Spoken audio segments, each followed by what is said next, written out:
Kia ora koutou, ko Kataraina hakupa tōku ingoa no Waikato me Ngaitirangi o Kutipuna e mihi ana ki a koutou. I whānau mai au I kirikiri roa, I tipu ake ai au I Kimiriti, kei piripani au e noho ana ki Aoitepö.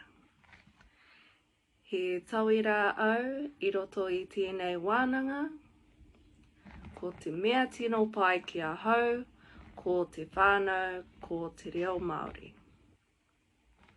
He karakia tēnei e hāngai ana ki ngā timatanga hau. Ko te pū, te more, te weu, te aka, te rea.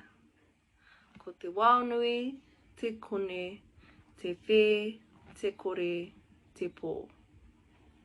Ki ngā tāngata Māori, nā rangi rawa ko papa, ko tēnei te timatanga o te ao, ko tēnei te timatanga o te ao. Tūturu whakamaua kia tīna, tīna. Haumie, huie, tai ki e.